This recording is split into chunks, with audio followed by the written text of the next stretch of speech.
विधानसभेचे उपाध्यक्ष आमदार नरहरी झिरवाळ यांच्या वाढदिवसानिमित्त महाविकास आघाडीचे शिक्षक मतदारसंघातील उमेदवार संदीप गुळवे यांनी भेट घेतली। नरहरी झिरवाळ यांनी मला पाठिंबा दिल्याचं सांगितलं, पण नरहरी झिरवाळ हे संदीप गुळवे यांना पाठिंबा देणार नाही। कोणीही उमेदवार भेटण्यासाठी गेला की तुम्हालाच पाठिंबा असं सांगत जरी असेल तरीही ही राजकारणाची पद्धत आहे। नरहरी झिरवाळ हे आमच्या महायुतीतील असून ते पाठिंबा देऊ शकत नसल्याचे शिक्षक मतदारसंघातील प्रतिस्पर्धी महायुतीचे उमेदवार व विद्यमान आमदार किशोर दराडे सांगत आहेत। मुळात नरहरी झिरवाळ साहेबांनी उघड पाठिंबा गेला नाही।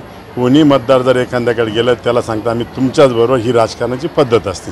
त्याच्यामुळे ते आमच्या युतीतले उमेदवार असल्यामुळे ते उभाटाला पाठिंबा करू शकत नाही। सभापती महोदय आमच्या सत्तेमध्ये येते असल्यामुळे हा फक्त त्यांनी म्हटलंय बा तुम्हाला, पण ॲक्च्युअल ते त्यांच्याबरोबर नाही।